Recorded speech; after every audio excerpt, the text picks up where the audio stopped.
पिता, मैं बहुत बहुत धन्यवाद देता हूँ तेरी सारी अद्भुत आशीषों के लिए। प्रभु, इन विद्यार्थियों के लिए धन्यवाद देता हूँ जो तेरे वचन को जानना चाहते हैं कि तेरा वचन इनमें जीवित रहे।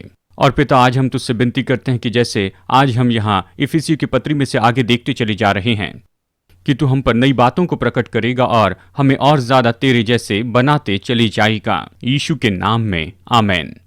ठीक है, पिछली बार जब हम यहाँ पर क्लास में थे तो उस समय हम इस बात के बारे में चर्चा कर रहे थे और वो ये थी कि परमेश्वर को केवल कुछ सिपाही नहीं चाहिए, उसे एक पूरी सेना चाहिए। ठीक है, और फिर हमने इस बात के बारे में भी चर्चा की कि ऐसे कुछ लोग हैं जो मसीह की देह में रखे गए हैं, यानी प्रेरित, भविष्यवक्ता, प्रचारक, पास्टर और शिक्षक और चर्च के लीडर्स। और ये तो ऐसे लोग हैं जो हमें वहां पर ऐसी जगह पर लेकर आ सकते हैं जहां पर हम सब एक साथ मिलकर एकता में काम कर सकें। और फिर मैंने आपको मैसेज बाइबल से भी बताया कि यहाँ पर हमें क्रमबद्ध रूप में काम करते चले जाना है और उनका उद्देश्य केवल यही नहीं है, यानी वो ये नहीं कि वो महत्वपूर्ण हो और सारे काम वो खुद ही करते चले जाएं और चलो हम उन्हें कुछ ऑफरिंग दे देते हैं ताकि वो सेवकाई का काम कर सकें। लेकिन यहाँ उनका काम बस यही है कि वो मसीह की देह में काम करते जाएं, कि वो सब ऐसे अलग अलग व्यक्तियों को एक साथ में लेकर आए जहाँ पर हम एक साथ में मिलकर काम कर सके,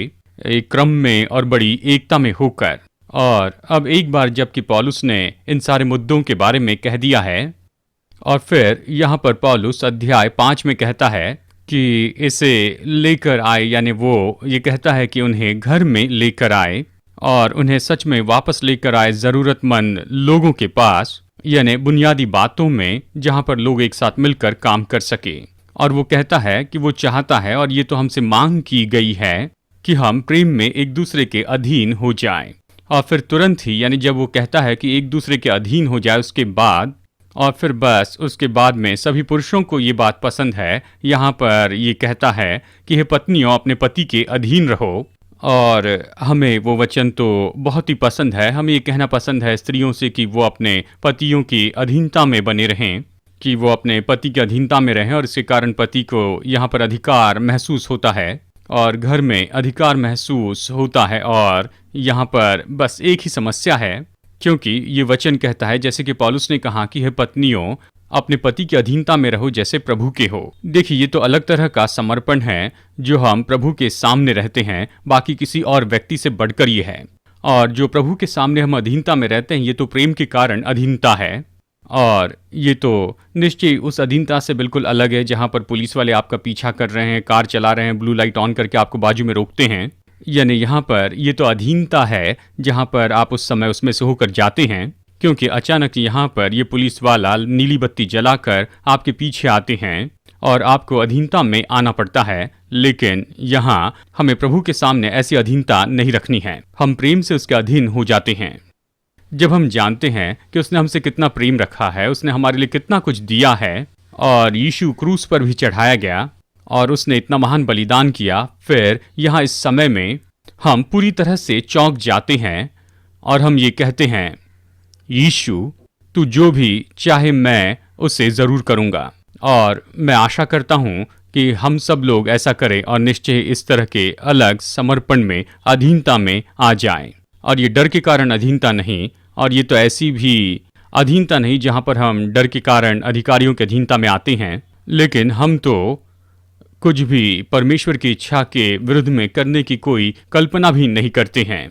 और उसने ये दाम चुका दिया है कि वो हमें अपने लिए जीत ले। और एक बार की बात है, मैं एक पास्टर से बात कर रहा था और वो तो मेरे बेटे के ऊपर में मेंटर होने की कोशिश कर रहे थे। और मेरे बेटे के ऊपर मेंटर होने की कोशिश करने की इस क्रिया में वो मुझे वो सारे मटेरियल दिखाने लगे जिनका वो उपयोग कर रहे थे। और जब मैंने उस मटेरियल के 2 या 3 पैराग्राफ पढ़ा, तभी मैंने जान लिया, यानी पूरी क्रिया में मैंने बीच में रुककर ये कहा कि ये बाइबल के अनुसार नहीं है। और वो तो मानो बिल्कुल इस बात को सुनकर पूरी तरह से वो चौंक गए थे। और मैं तो उस क्रिया में वहाँ पर रुकावट डाल रहा था और वहाँ पर वो तो उस समय वहाँ पर पास्टर थे और मेरा बेटा उनके डिसाइपलशिप के अंडर में था। लेकिन ये तो बिल्कुल चौंक गए थे। और फिर मैंने कहा कि आप मेरे बेटे को ये सिखा रहे हैं कि उसे डर के कारण अधिकारियों का आदर करना होगा और उसे वहाँ पर तो डिसाइपल होना था, यानी उसे चेला बनना था। और इस व्यवस्था की मानसिकता के साथ में यही मैं कह रहा था। और फिर वो भाई मुझे बताने लगे कि कैसे उन्होंने खुद अधिकार को सीखा है। अपने पिता के बारे में उन्होंने बताया कि जब वो ऐसा कुछ नहीं करते थे जो पिता चाहते थे तो पिताजी बेल्ट निकाल कर उसे मारते थे। और वो इस तरह से बताने लगे कि यही वो तरीका है जिसके द्वारा हमें आज्ञा माननी और परमेश्वर का आदर करते चले जाना है। और मैंने कहा रुकिए एक मिनट, मैं मेरे अपने माता पिता का आदर करता हूँ और मैं ऐसे घर में पला बढ़ा जहाँ पर हमने वो सब कुछ किया जो जो मेरे माता पिता ने इशारा करते ही हमने वो काम कर दिया, क्योंकि मैं जानता था कि उन्होंने मेरे लिए कौन सा बलिदान किया है। क्योंकि मेरे माता पिता बड़ी मेहनत करते थे और ज़रूरत से भी ज़्यादा समय तक काम करते थे और वो ओवरटाइम काम करते थे और हर तरह से हमारे परिवार की देखभाल करने के लिए उतना पैसा कमाते थे। मुझे और मेरी बहन को अच्छे से पढ़ाने के लिए अच्छे स्कूल में डाला और हमें वो सब कुछ दिया, सारी चीज़ें जो हमारी देखभाल के लिए ज़रूरी थी हमारी अच्छे से देखभाल की। और मैं इस बात को अच्छे से जानता हूँ कि मेरे माता पिता ने इसके लिए बलिदान किया है और निश्चय ही ये तो बस इसलिए है कि वो हमें बढ़ाते जाए और हमें बहुत ही अच्छा जीवन का स्तर दे सके। और मैंने कहा क्योंकि मैंने देखा कि उन्होंने कितना काम किया है, उन्होंने कितना बलिदान हमारे लिए किया है और उन्होंने हमसे इतना प्रेम रखा है कि मेरे और मेरी बहन के लिए पूरा प्रयोजन किया है, तो हम ऐसा कुछ भी नहीं करना चाहते थे जिससे वो दुखी हो जाएं। और हम तो उनके अधीनता में रहे क्योंकि उन्होंने हमसे इतना प्रेम किया, हमारे लिए इतना बलिदान किया, हम उनके अधीनता में बने रहें और हम किसी तरह से कभी उन्हें निराश नहीं करना चाहते थे क्योंकि उन्होंने हमारे लिए इतना कुछ हमें दिया है।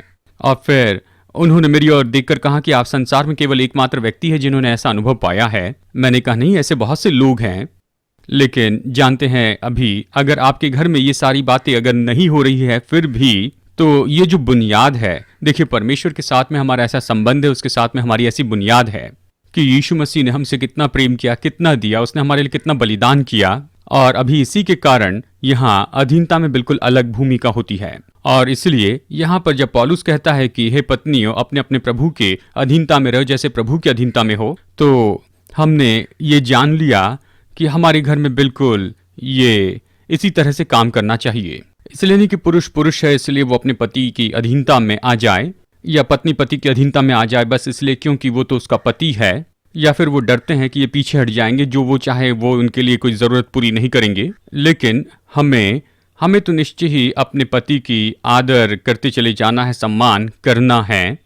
और स्त्रियों को ऐसा होना चाहिए कि देखिए आप जो भी चाहे मैं आपके लिए करूं, मैं वो ज़रूर आपके लिए करूंगी क्योंकि मैं आपको खुश करना चाहती हूं। लेकिन अद्भुत बात तो ये है कि यहाँ पर इस वचन में खास बात में जहाँ पर पौलुस पति और पत्नी के बारे में बताता है, ये कुल मिलाकर 11 वचन का भाग है और इसमें से केवल 1.5 वचन जो है वो तो पत्नी को पति की अधीनता में रहने के बारे में कहता है और बाकी 9.5 वचन में पति की भूमिका के बारे में बताया है।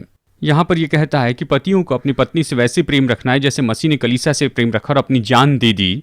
और देखिए जबकि पति ऐसी जगह पर आ जाता है जहाँ पर वो तो खुद अपना बलिदान करता है और वो हर तरह से संभव कोशिश करता है कि वो अपने पत्नी की और अपने बच्चों की, अपने परिवार की पूरी देखभाल कर सके। और निश्चय इस समय भी पत्नी जो है वो पति का आदर करेगी, उसकी सेवा करेगी, बिल्कुल जिस तरह से मैं यहाँ पर आपको बता रहा हूँ। लेकिन यहाँ पर 9.5 वचन जो है ये तो पतियों के बारे में बताए गए हैं कि जो पति है वो बलिदान के साथ में अपनी पत्नी से प्रेम करे। और जब पति बलिदान करके पत्नी से प्रेम करेगा तो पत्नी भी अपनी इच्छा से उनके प्रति समर्पित हो जाएगी। और फिर वो माता पिता के और बच्चों की भूमिका के बारे में कहता है और वो कहता है कि बच्चों को भी माता पिता के अधीन रहना है और अपने माता पिता का आदर करना है। और अवश्य ही ये तो ऐसी आज्ञा है जो कि बाइबल के अनुसार है और ये हम 10 आज्ञाओं में भी देख सकते हैं। दिलचस्प बात ये है और जब हमें ये 10 आज्ञाएं दी गई तो यहाँ पर ये इस तरह से हमें ये बताता है कि इस पृथ्वी पर तुम्हारा जीवन दीर्घायु का हो। और आप जानते हैं जैसे कि आज की हम परिस्थिति को हमारे आसपास में देखते हैं तो आप पाएंगे कि बहुत से जो नौजवान हैं वो तो आत्महत्या कर रहे हैं और बहुत से जवान लड़के और लड़कियां ओवरडोज लेते जा रहे हैं, ऐसे ड्रग्स जो कि बिल्कुल सही नहीं हैं। और आप ये देख सकते हैं कि लोग तो अपने जीवन को नाश करते जा रहे हैं ऐसी बीमारियों से, एसटीडी से यानी सेक्सुअली ट्रांसमिटेड डिसीज, और जैसे कि एड्स है, इनसे जीवन बर्बाद कर रहे हैं और ये उनके जीवन को कम कर रहा है। और आप ये भी देख रहे हैं कि कार एक्सीडेंट में बहुत से जवान मर रहे हैं क्योंकि बहुत रफ्तार से चलाते हैं। और ये सब कुछ किस बात में जाता है? और ये तो ऐसी परिस्थिति है जिसमें ज़्यादातर लोग अपने जीवन को बस छोटा करते जा रहे हैं, और ये बस इसीलिए कि पहले कभी न कभी उनके माता पिता ने सिखाना चाहा, लेकिन उन्होंने उनकी बात नहीं सुनी। माता पिता इन्हें आज्ञा मानने के बारे में सिखा रहे थे, लेकिन ये आज्ञा भंग करने वाले थे, उनकी नहीं सुन रहे थे। और फिर वो बाहर जाते हैं, गलत संबंध में फंसते हैं और उन्हें बहुत सी बीमारी होती है, जबकि माता पिता उन्हें रोकना चाहते थे। साथ में ये भी सिखाया कि कार कैसे चलाएं और साथ साथ में रफ्तार कितनी होनी चाहिए और जो कानून है उससे मानना चाहिए। और फिर जब उन्होंने माता पिता की आज्ञा नहीं मानी तो क्या हुआ? उनका एक्सीडेंट हो गया और बहुत ही कम उम्र में उनकी मृत्यु हो गई। यानी हम यहाँ पर बहुत सी ऐसी बातों को देख सकते हैं जो यहाँ पर इन सारी बातों का असल में प्रकटीकरण है। जो बाइबल की प्रतिज्ञा पूरी होती है, ये प्रतिज्ञा कहती माता पिता का आदर कर, अगर तुम उनकी आज्ञाओं को मानोगे, उनका आदर करोगे और उनकी शिक्षाओं को जीवन में उपयोग करोगे तो इस पृथ्वी पर तुम ज़्यादा समय जियोगे। और फिर आगे जाकर अगले संबंध के बारे में कहता है, वो माता पिता के साथ में बच्चों का संबंध बताता है। और ये मुझे बहुत ही दिलचस्प लगता है जब वो यहाँ पर कहता है, अपने शब्दों में वो कहता है कि पिता अपने बच्चों को रीस न दिलाओ। वो ये नहीं कहता माता पिता अपने बच्चों को रीस न दिलाओ, लेकिन देखिए पिता जो है यहाँ पर तो एक खास दशा में होता है। यहाँ पर माता पिता का जो स्तर है, इनमें जो पिता है वो तो निश्चय अलग स्तर पर होता है, और वहाँ पर वो इस योग्य होता है कि वो अपने बच्चों के साथ में व्यवहार कर सकता है इस तरह से कि बच्चे उनका आदर महसूस कर सके। वो महसूस करते, पिता उनका आदर करते हैं और साथ साथ में इन्हें पिता का आदर करना चाहिए। और यहाँ पर ये सब ये जो बातें हैं आपस में जुड़ी हैं, जो कि यहाँ पर पौलुस इसके बारे में हमें बता रहा है। जब हम यहाँ पर चर्चा कर रहे हैं कि एक सेना बनाएं और मसीह की देह को बनाएं, तो हम यहाँ पर सब एक स्तर पर लेकर आ जाते हैं। तो हम यहाँ पर संबंधों पर, बिल्कुल बुनियादी बातों पर आ जाते हैं। जानते हैं ये तो बहुत ही आसान है आपके और मेरे लिए कि हम एक दूसरे से अच्छे संबंध में बने रहें, क्योंकि मैं हफ्ते में 1 घंटा ही आपसे मिलता हूं, ठीक है, लेकिन उसके बाद मैं घर जाता हूं और पूरा समय अपनी पत्नी के साथ में वहां रहता हूं, और मैं अपने बच्चों के साथ अपने घर में हमेशा रहता हूं। और इसलिए ये तो मेरे लिए बहुत ही मुश्किल हो जाता है कि मैं यहाँ पर इस तरह के अच्छे संबंध को वहाँ पर बना कर रखूँ अपने घर में। और जैसे कि आप जानते हैं कि बाइबल स्कूल के विद्यार्थियों के साथ में और दूसरे जो लोग बाहर के जो लोग होते हैं उनके साथ हम एक मानो सामान्य रूप में संबंध रखते हैं। तो पौलुस कहता है कि हर एक बात जो मैं तुम्हें सिखा रहा हूँ, जो कि एकता लाने के बारे में, मसीह की देह की उन्नति होने के बारे में है, तो मैं निश्चय इसे परखने पर लेकर जाऊँगा।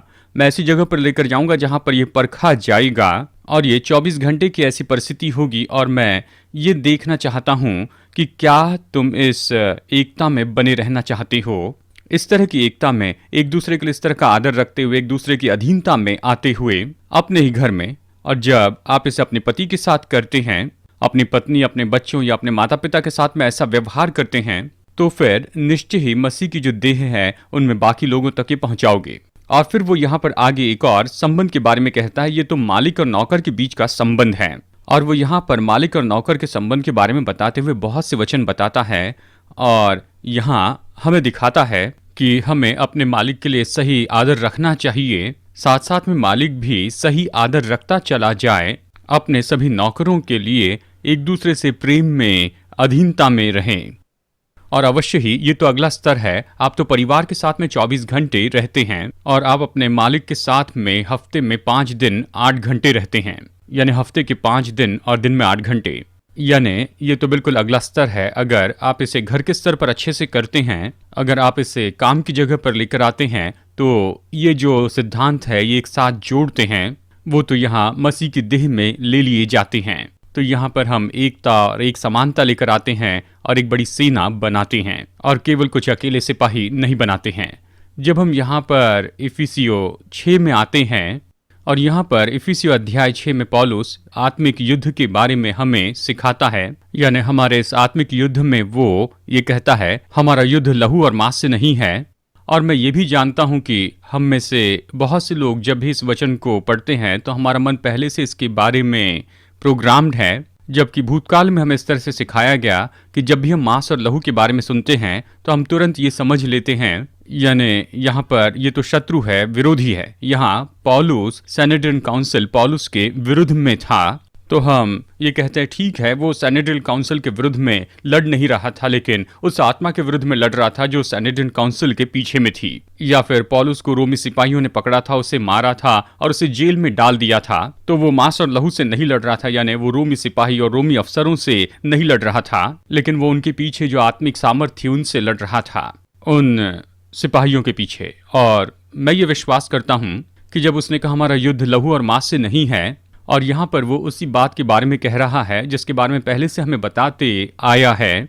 वो यही कह रहा है कि अपनी पत्नी से लड़ते हुए हम आत्मिक युद्ध नहीं कर सकते हैं। आपको लहू और मांस से बिल्कुल परे हो जाना होगा, और जिन लोगों के साथ में आपको एकता में रहना है, आपको निश्चय कभी उनके विरुद्ध में नहीं आना है। और अगर आप पत्नी से लड़ रहे हैं तो आप शैतान का सामना करते हुए हार सकते हैं, और इसलिए आपको पत्नी से लड़ना बंद करना है, क्योंकि हम यहाँ पर आत्मिक प्रधानताओं के विरुद्ध में युद्ध में खड़े हैं। और आप इन बातों को अपने साथ अपने घर लेकर जाइए, इस पर सोचिए, और मैं यहाँ पर आपको अपना विचार करने दूंगा कि हमें किसके साथ में सावधान रहना होगा और हमें उसके साथ में युद्ध नहीं करते जाना है। ठीक है, तो जब हम यहाँ पर आते हैं, यहाँ इधर वचन 10 में, इफिसियों अध्याय 6 में, तो अब यहाँ पर हम अंत में उस जगह पर आ गए हैं जिसके बारे में अब तक हमने अध्ययन किया है। इफिसियों की पत्री के इस भाग में कहता है कि अंत में भाइयों, इसलिए प्रभु में और उसकी शक्ति के प्रभाव में बलवंत बनो, परमेश्वर के सारे हथियार बांध लो कि तुम शैतान की युक्तियों के सामने खड़े रह सको, क्योंकि हमारा ये मल्ल युद्ध लहू और मांस से नहीं परंतु प्रधानों से और अधिकारियों से और इस संसार के अंधकार के हाकिम से और उस दुष्टता की आत्मिक सेना से जो आकाश में है। इसलिए परमेश्वर के सारे हथियार बांध लो कि तुम बुरे दिनों में सामना कर सको और सब कुछ पूरा करके स्थिर रह सको। और फिर आगे वो कहता है, इसलिए सत्य से अपनी कमर कसकर और धार्मिकता की झिलम पहनकर और पांव में मेल के सुसमाचार की तैयारी की जूते पहनकर और इन सब के साथ विश्वास की ढाल लेकर स्थिर रहो, जिससे तुम उस दुष्ट के सब जलते हुए तीरों को बुझा सको। इस तरह से ये कहता है, और उद्धार का टोप और आत्मा की तलवार जो परमेश्वर का वचन है ले लो। हर समय और हर प्रकार से आत्मा में प्रार्थना और विनती करते रहो, और इसलिए जागते रहो कि सब पवित्र लोगों के लिए लगातार विनती किया करो। और फिर वो आगे और कुछ कहता है जिसके बारे में हम बाद में देखेंगे। लेकिन इसके पहले कि मैं कुछ वाक्य कहूँ इस विभाग के बारे में जिसके बारे में सुनने के लिए आप काफी समय से इंतजार कर रहे हैं, मैं आपको एक सभा के बारे में बताना चाहता हूँ जहाँ मैं कॉन्फ्रेंस में सेवा में था, और मैंने वहाँ सुबह के सेशन में प्रचार किया था, और फिर दोपहर में ब्रेक था, उसके बाद में शाम के सेशन में मुझे फिर प्रचार करना था। और सुबह का जो सेशन था उसके अंत में मैंने लोगों को ये बताया कि आज शाम को जो सेशन होगा, मैंने कहा मैं बच्चों को खाने के बारे में आपको बताऊंगा। और बस मैं इतना ही कह के छोड़ दिया था। और पूरे दोपहर में जो लोग हैं वो यही सोच रहे थे कि ये आदमी तो पागल हो चुका है, देखो ये बच्चों को खाने के बारे में कह रहा है। और फिर जब मैं लोगों से वहाँ पर दोपहर में मुलाकात कर रहा था और इवनिंग सेशन के लिए हम बिल्कुल तैयार कर रहे थे, उन्होंने कहा आपको क्या लगता है आप क्या कहेंगे। और अवश्य ही लोग ये जानते थे कि मैं डॉक्टर लेस्टर सुमराल के साथ में कई समय से काम कर रहा हूँ और उनकी बड़ी मजबूत छुटकारे की सेवकाई है। और उन्होंने सोचा कि शायद मैं यहाँ पर शाम के समय में किसी शैतानी शिक्षा के बारे में बताने वाला हूँ, और जिसे हम निश्चय ही तोड़ पाए हैं और हम लोगों के बीच में सेवकाई करते आए हैं। और ऐसे शैतानी कुछ शिक्षाएं हैं जहां पर बच्चों को मार कर खाते हैं, क्योंकि कुछ शिक्षाओं में ऐसा बताया जाता है। और ये तो उनके लिए मानो किसी तरह का भोज होता है कि मनुष्य का मांस खाए, मनुष्य का खून पिए, प्रभु भोज का मजाक उड़ाना है। तो कुछ लोगों ने सोचा कि देखो ये इसी के बारे में बताने वाले हैं। और दूसरे लोग जो मेरे मिशनरी पृष्ठभूमि को अच्छे से जानते थे वो सोचने लगे कि मैं ऐसी जगह के बारे में बताऊंगा जहां पर मैंने जाकर सेवकाई की है, अफ्रीका में या फिर दूसरी जगह पर जहां पर नरभक्षी लोग होते हैं। और ये तो ऐसे जनजाति से हैं जिन्होंने पहले बच्चों का मांस खाया हुआ है। और इस तरह के काम थे। यानी उन लोगों के मन में अलग अलग तरह के विचार आने लगे और एक व्यक्ति इस तरह से सोचने लगा कि मैं तो वहाँ सामरिया के समय के बारे में बताऊंगा जब वो वहाँ पर सीरिया की सेना से घिरे हुए थे और लोग वहाँ थे और वो तो इतना वहाँ पर भूखे थे कि स्त्रियां अपने ही बच्चों को वहाँ पर मारकर खा रही थी। ये कहानी देखते हैं। यानी वहाँ पर उनके पास में हर तरह के विचार थे कि मैं क्या कहने वाला हूँ। और फिर अंत में जब मैं शाम की सभा के लिए खड़ा हुआ और फिर मैंने अपनी बाइबल खोली और फिर मैंने उनसे इस तरह से कहा कि बच्चे ने खाने के बाद में अपनी कटोरी नीचे फेंक दी और वो सब कहने लगे हाँ। और फिर मैंने उनसे कहा कि देखिए आप यहाँ पर कितने अलग अलग विचारों के साथ में आते हैं आज यहाँ, इसलिए कि आपने पूरा वाक्य नहीं सुना था। और यही बात सच है जब हम आत्मिक युद्ध के बारे में कहते हैं, जब आत्मिक मल्ल युद्ध के बारे में कहते हैं, क्योंकि कई बार हम इस वचन को पढ़ लेते हैं और इस पूरे वचन को तो नहीं पढ़ते हैं और हम इसे संदर्भ के बाहर पढ़ते हैं और हम वचन के दूसरे भाग को उसके साथ में नहीं जोड़ते हैं और फिर इसके कारण हम ऐसे अजीब विचारधाराओं को लेकर आते हैं। उदाहरण के लिए, जबकि बहुत से लोग इस वचन के भाग को पढ़ते हैं जो कि अभी मैंने आपके सामने पढ़ा हुआ है, यानी परमेश्वर के हथियार पहनने के बारे में, ये कहता है कि तुम परमेश्वर के सारे हथियार पहन लो और फिर ये कहता है कि तुम खड़े रह सको, सब कुछ पूरा करके स्थिर रह सको, इसलिए स्थिर खड़े रहो। और इस तरह से जब हम वचन के इस भाग को पढ़ते हैं यहाँ पर इस मकसद के साथ में या इस उपयोग के साथ में, और ये कहता है कि सब कुछ करके स्थिर रहो, यानी अपने हर एक युक्ति का आपने उपयोग किया, यानी आप तो यहाँ पर पूरी तरह से थक चुके हैं और शत्रु जो है वो तो आपको बस मारते जा रहा है और फिर बस आप वहाँ पर ऐसे ही खड़े हुए हैं, सब कुछ कोशिश कर लेते हैं और फिर भी खड़े हुए हैं। आप वहाँ पर खड़े रहें क्योंकि आप ऐसे हिम्मत न हारें। यानी हम इसी तरह से इसे पढ़ते हैं और हर समय इसी तरह का प्रचार हम इससे सुनते हैं। लेकिन मैं यहाँ पर सलाह देना चाहता हूँ कि हम लोग बच्चे ने कटोरा नीचे गिरा दिया इसे भूल जाते हैं। यानी बच्चे खाने के बाद में इस तरह से बाकी आगे क्या कहता है उसके और गौर नहीं करते हैं। और इसलिए आइए हम वापस चले और इस वाक्य को हम फिर से पढ़ते हैं इसके संदर्भ में, और इसके जितने भी भाग है उसे हम पूरी तरह से पढ़ ले। वचन 13, इसलिए परमेश्वर के सारे हथियार बांध लो कि तुम बुरे दिन में सामना कर सको, यानी बुरे दिनों में, और सब कुछ पूरा करके स्थिर रहो। और देखिए यहाँ पर यह कहता है कि सब कुछ करने के बाद में यहाँ पर यह वाक्य खत्म हो जाता है। ठीक है, और जब हम इस वचन के भाग को पढ़ते हैं, जैसे कि बहुत से लोग इसके बारे में कहते हैं और वो पढ़ते हैं अगले वाक्य के पहले 2 शब्दों को पढ़ते हैं जैसे मानो वो इसी का भाग है। ये कहता है कि ये सब कुछ करके स्थिर खड़े रहो। ठीक है, आपने इसी तरह से प्रचार में सुना, आपने इसी तरह से इसे पढ़ा है। अगर यहाँ पर ध्यान से आप इसका विभाजन न देखें, शब्द का जो विभाजन इस तरह से कहता है, ये कहता है कि सब कुछ करके स्थिर खड़े रहो, खत्म। और इसलिए खड़े रहो ये जो शब्द है अगले वाक्य में से है, और साथ साथ में इस वाक्य में बहुत से कॉमा भी है। और यहाँ जब वाक्य में बहुत से कॉमा होते हैं तो ऐसे होता है कि यहाँ पर ये तो उपमा का एक वाक्य होता है जो कि बिल्कुल यहाँ पर इस वाक्य में है। ये तो उपमा का वाक्य है। उपमा का ये जो वाक्य है ये तो ऐसे शब्द हैं जो किसी वाक्य में जोड़ दिए गए हैं जिसे आप निकाल सकते हैं, फिर भी उस वाक्य का वही अर्थ रहेगा।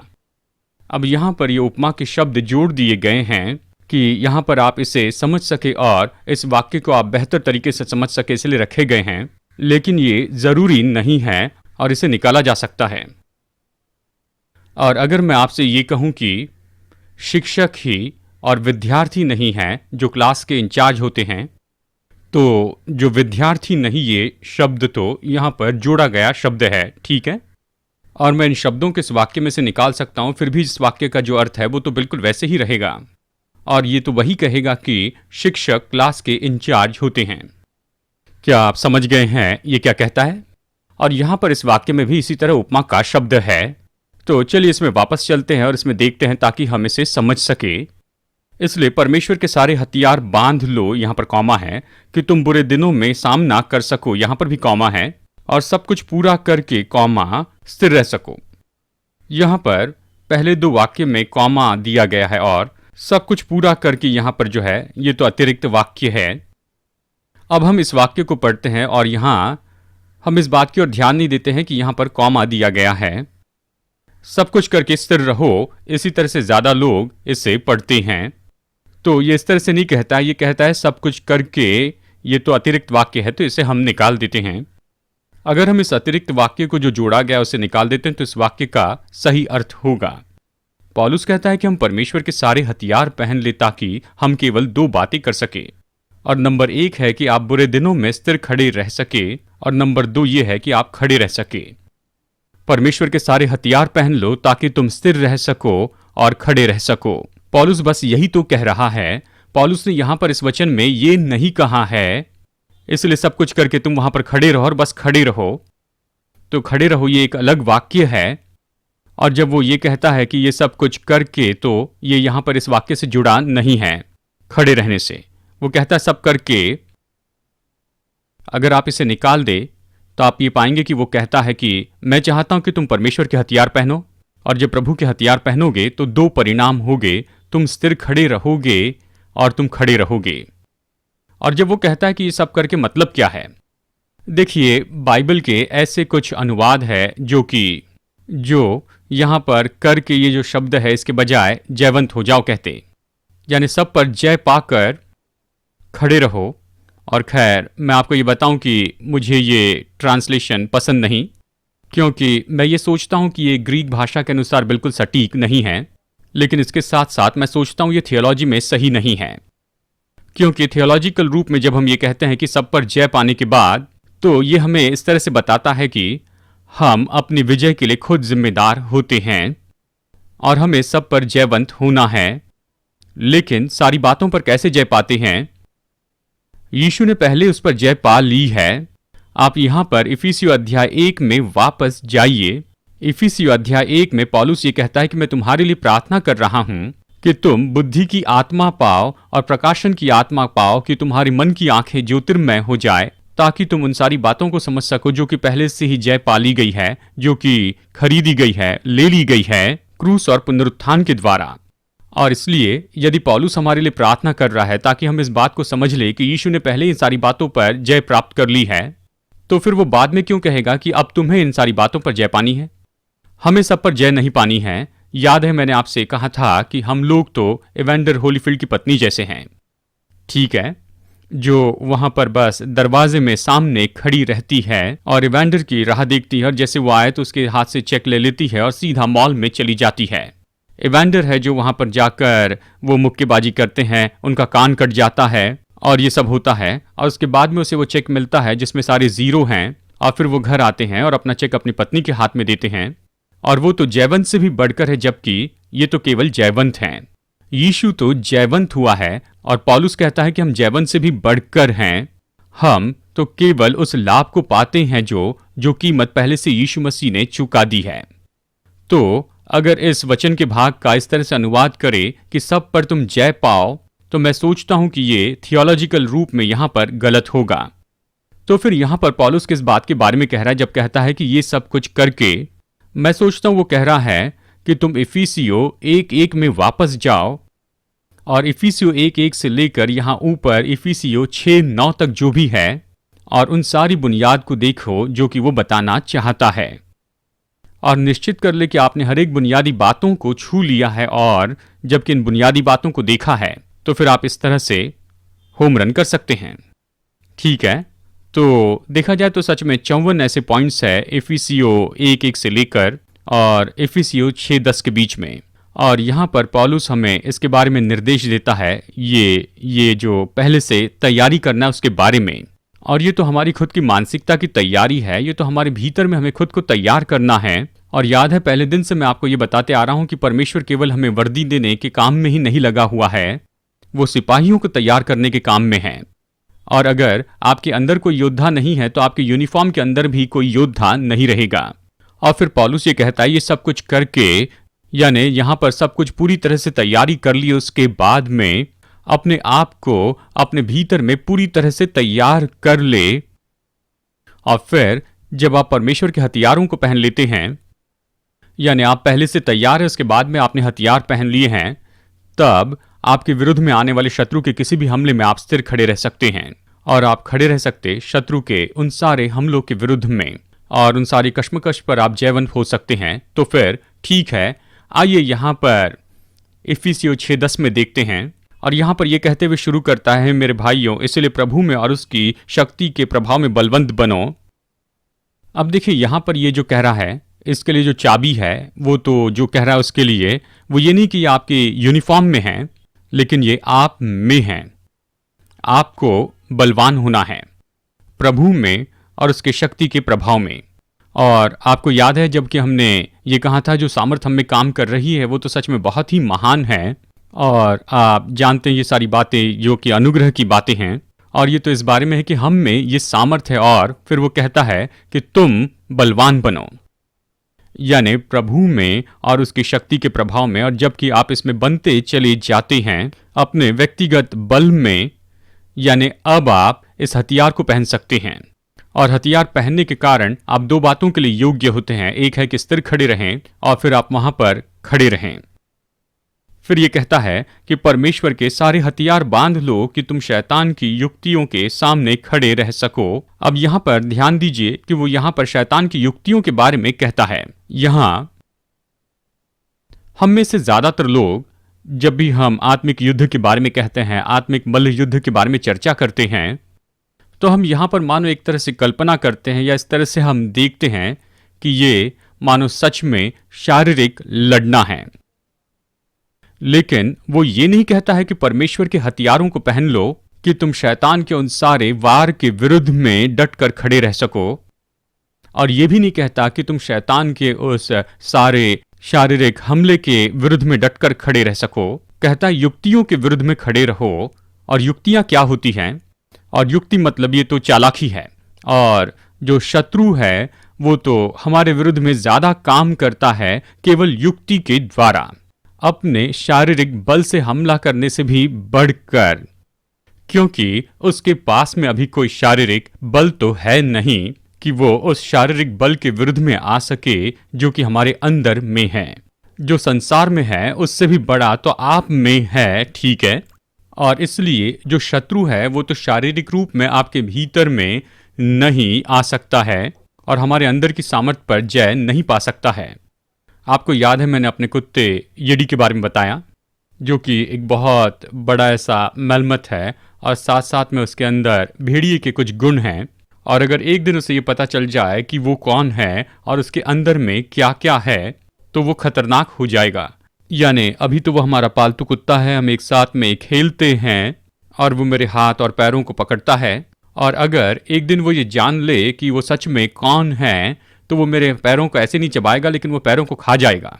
और मैं तो यही बताना चाहूँगा कि हमारे अंदर तो सच में वो बड़ी बात है, हमारे विरुद्ध में किसी भी तरह से आने वाले हर एक हमले के विरुद्ध में, क्योंकि हमारे अंदर में इतनी महान सामर्थ है। और शत्रु में निश्चय कुछ न कुछ सामर्थ तो है और वो ये जानता है कि वो हम पर हमला नहीं कर सकता है, शारीरिक रूप में हम पर वो किसी भी तरह हमला नहीं कर सकता है और उसके युक्ति का उपयोग करना पड़ता है और वो युक्तियों का उपयोग करता है। और अगर हम प्रभु में बलवान हैं और हम परमेश्वर के हथियारों को पहन ले तो हमारे पास में योग्यता है कि उसकी युक्तियों पर जय पाए, कि हम समझ ले जब वो हम पर कोई युक्ति करना चाहता है, हमें फंसाना चाहता है और हमें गड़बड़ी में लाना चाहता है और हमें हर तरह से सुरक्षा से बाहर लाना चाहता है। और इसलिए हमारे पास में हथियार होने चाहिए कि हम उसकी युक्तियों के सामने खड़े रह सके, क्योंकि हमारा मल्ल युद्ध लहू और मांस से नहीं, यानी पति या पत्नी से नहीं। लेकिन यहाँ सुनिए कि आगे क्या कहता है।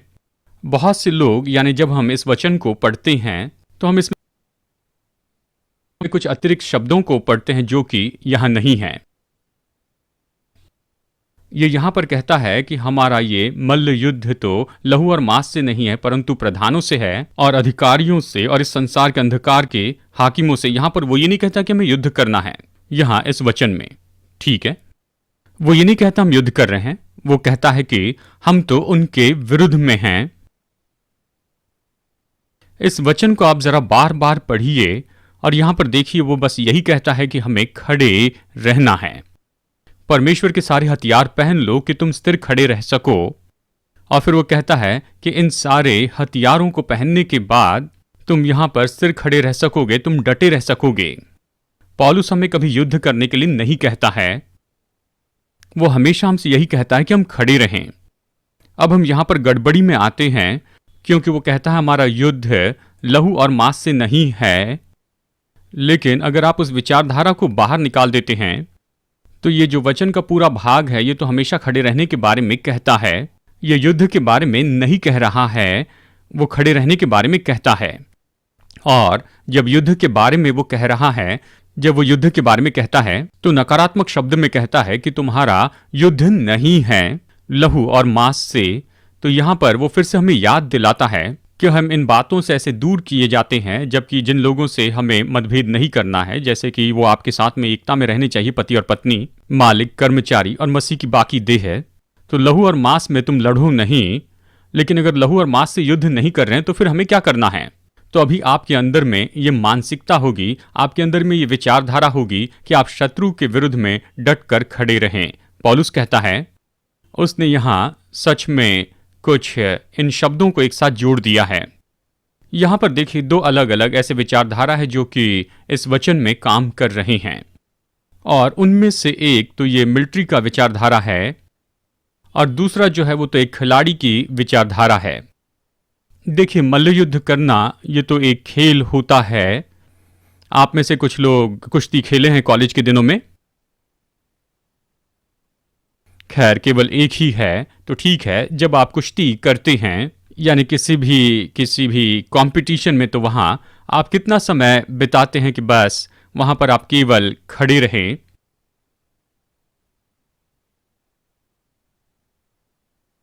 लगभग कुछ भी नहीं। आप कहेंगे कि शायद 1 मिनट, लेकिन ये तो 1 मिनट से भी कम होता है। ठीक है, यानी आप मैच शुरू करते हैं वहां पर खड़े रहने की स्थिति से, और जैसे ही वो वहां पर सीटी बजाते हैं और आप इस तरह से जान जाते हैं कि ये आपके लिए समय है कि आप वहां पर लड़ते जाएं, तो आप में से एक जो है वो दूसरे को नीचे मैट पर पटकता है और आप वहां पर जमीन के ऊपर में पलटियां खाते रहते हैं कुश्ती में। ठीक है, यानी ये तो खिलाड़ी का खेल है। और दूसरी घटना जिसके बारे में पौलुस कहता है ये तो सेना की घटना है। वो कहता है कि मैं चाहता हूं कि तुम परमेश्वर के पूरे हथियार पहन लो। और कहिए कि अगर आप इस तरह की कुश्ती की टीम में हैं तो वहां आप कौन से कपड़े वहां आप अपने ऊपर पहनते हैं, कौन से वस्त्र पहनते हैं? कोई भारी कपड़े नहीं। जी हां, बस आप बहुत ही कम कपड़े पहनते हैं और एक छोटा सा हेलमेट पहनते हैं। ठीक है, तो यहां पर आप रेसलिंग मैच में नहीं जाते हैं एक ढाल लेकर, तलवार लेकर और हेलमेट और झीलम पहनकर और जूते पहनकर। आप इस तरह का यूनिफॉर्म पहनकर कुश्ती के लिए नहीं जाते हैं। ठीक है, और ये तो एक मिलिट्री की या सेना की विचारधारा है कि हम मिलिट्री के युद्ध के लिए तैयार हो। ठीक है, तो चलिए अभी सोचते हैं एक बॉक्सिंग मैच के बारे में। यानी यहाँ पर बॉक्सिंग रिंग में जो रेफरी है वो वहाँ पर बिल्कुल बीच में खड़े हैं और आप जानते हैं कि जो रेफरी हैं वो खेल या जो मैच शुरू होने के पहले इस तरह से घोषणा करते हैं और वो कहते हैं कि यहाँ पर अभी इस कोने में, यहाँ नीले कपड़े में, ठीक है, और फिर वो कहता है इस कोने में लाल कपड़े में। और आपने ये सब टीवी पर होते हुए देखा है, तो ठीक है। तो अभी जरा कल्पना कीजिए कि यहाँ पर जो है ये जो है वो कहिए कि वो शैतान है। अब यहाँ पर जो कुश्ती है या फिर बॉक्सिंग है, इसका जो ऐतिहासिक रूप देखे तो, और आज जैसे कि बहुत ही छोटा सा हेलमेट पहनते हैं और बिल्कुल कसा हुआ कपड़ा वो पहनते हैं। लेकिन अगर आप वहाँ पर ग्रीक और रोमी समय में वापस जाएं तो उस समय उनके रेसलिंग मैचेस कैसे होते थे? विवस्त्र होकर। ठीक है, वो तो किसी भी तरह से नहीं चाहते थे कि कोई भी रुकावट उनके जीवन में हो, और उस समय के जितने भी खेल होते थे विवस्त्र होते थे। और खास करके हमने डिस्क थ्रोअर लोगों की मूर्तियां भी देखी हैं, जानते हैं वो वहां पर कुछ भी नहीं पहनते हैं। खैर कुछ भी हो।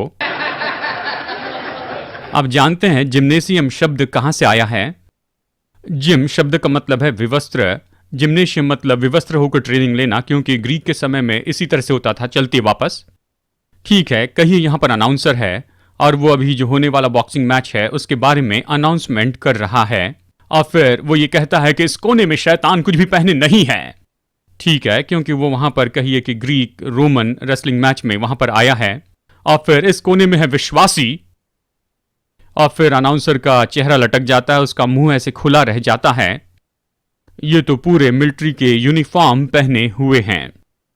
अब क्या आप कल्पना कर सकते हैं कि यहां पर क्या होगा जब एक आदमी यहां पर पूरे मिलिट्री के वस्त्र पहने हुए हैं और फिर उसका विरोधी आता है वहां पर बिना किसी बात के। अब विरोधी के पास कोई भी मौका नहीं रहा है, तो अब वो क्या करेगा? कुछ नहीं, वो कुछ नहीं कर सकता है।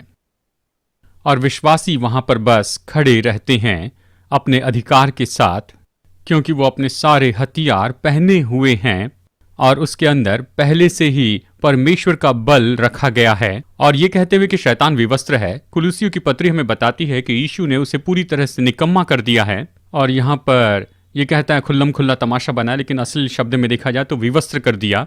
ठीक है, यानी यहाँ पर शैतान तो पूरा विवस्त्र हो गया और हम पूरे हथियार पहने हुए खड़े हैं। और मैं यहाँ पर आपको अपना एक अनुभव बताना चाहता हूं जिससे आप इन सारी बातों को समझ पाएंगे। जब मैं पहली बार इंग्लैंड में गया तब मैं स्टोनहेंज में गया 21 जून के दिन। और आप में से कुछ लोग जो मुझे जानते हैं, तो अगर मैं कभी स्टोनहेंज में जाना चाहता हूं तो पूरे साल में बस 21 जून के दिन ही स्टोनहेंज जाना चाहूँगा। और वो बस इसलिए क्योंकि समर की छूट होती है और स्टोनहेंज में इतिहास रहा है और उसके इतिहास का ये भाग रहा है कि वहाँ पर तो एक वेदी रही है, आराधना की जगह रही सूरज के देवता के लिए। और अभी आधुनिक दिनों में हम देख सकते हैं कि इंग्लैंड में, और उन्होंने अभी सरकार से विनती की कि वो लोगों को यहाँ पर अनुमति दे कि वो स्टोनहेंज में जाए, कि वहाँ पर वो मास कर सके और अपनी आराधना कर सके वहाँ जून 21 के दिन, क्योंकि वहाँ पर सूरज जो है वो उभर कर आता है। और खैर कुछ भी हो, ये तो उनके धार्मिक सौभाग्य की बात है और यहाँ पर सरकार उनका आदर भी करती है। यानी सर्दी के समय युद्ध में हम देखते हैं कि पहले लोग वहाँ स्टोनहेंज में गए थे और वो वहाँ पर गए, कुछ समय तक शरणागत के रूप में वहाँ पर रहें और उन्होंने वहाँ पर लिखा कि बॉम्ब बैन किए जाएं। तो फिर ब्रिटिश सरकार ने वहाँ पर उस पर बाड़ा लगा दिया है, यानी हम थोड़ा सा दूरी पर खड़े रहकर केवल अपनी आंखों से हम देख सकते हैं, क्योंकि वो नहीं चाहते कि कोई उसमें कोई गड़बड़ी कर दे। लेकिन 21 जून के दिन वो फाटक खोलते और सभी वहाँ पर भीतर जा सकते हैं। यानी अगर मुझे स्टोनहेंज जाना है तो मैं ऐसे दिन में जाऊँगा जहाँ पर मैं जाकर उन पत्थरों को हाथ लगा सकता हूँ और दूरी से देखना नहीं चाहूँगा। तो 21 जून के दिन मैं स्टोनहेंज में गया और वहाँ कुछ ऐसे समूह के लोग थे जिन्होंने सोचा वो धार्मिक सभाएं करते जा रहे हैं और वहाँ पर वो थे और मैं एक छोटे से समूह के साथ में जुड़ गया और वहाँ पर कोई वहाँ पर की आर्कियोलॉजी के बारे में हमें समझा कर बता रहा था। और फिर हम आगे बढ़ते गए और एक छोटे से समूह के पास में हम पहुँचे जहाँ पर वो कुछ विधि या कुछ क्रिया करने की कोशिश कर रहे थे। खैर वो अपनी आस्था के अनुसार कुछ कर रहे थे, लेकिन शायद उन्हें ज़्यादा पता नहीं था। जो सच्चे सुसमाचार के पीछे नहीं चलते उनके साथ में ऐसे ही होता है। खैर कुछ भी हो, यानी वहाँ पर वो अपनी सारी विधियों का काम कर रहे थे और वहाँ पर उनमें से एक व्यक्ति वो समूह से बाहर आया और वो हमें चुनौती देने लग गया और कहा ये पवित्र जगह है और हम पवित्र सभा कर रहे हैं और आप लोग यहाँ पर हैं, और इस तरह से हमें दूर करने की कोशिश करने लगा और बहुत ही आक्रामक हो गया। खैर कुछ भी हो, ये तो बहुत ही अजीब सा था। और हमारे समूह में एक ऐसा व्यक्ति था, वैसे दिख रहे थे कि वो बहुत बड़े पहलवान व्यक्ति हैं, लेकिन वो समूह में से थोड़ा सा आगे आया और उसने बस कुछ कदम आगे बढ़ाए। वो बस खड़े रहे, कुछ भी नहीं कहा। मुझे बस इतना ही याद है कि उन्होंने बस यही किया, बस थोड़ी सी उंगलियां तोड़ी और फिर अचानक ऐसा हुआ कि ये व्यक्ति जो कि आक्रामक रूप में हमें कुछ मिनटों पहले चुनौती दे रहा था, वो बस गायब हो गया। और जब मैंने इस तरह का अनुभव प्राप्त किया वहां स्टोनहेंज में, तो इफिसियों 6:10 जो है वो बिल्कुल स्पष्ट हो गया। पौलुस यही कह रहा है कि मैं तुम्हें जो कुछ भी सिखाने की कोशिश कर रहा हूं, अगर तुम उन सारी बातों में से होकर जाओ, इफिसियों 1:1 से लेकर इफिसियों 6:9 तक, तो तुम प्रभु में बलवान होगे और उसके शक्ति में प्रभावी होंगे और फिर आप अपने हथियार पहन लेंगे और फिर इस योग्य होंगे कि बस खड़े हो जाएं। आमेन।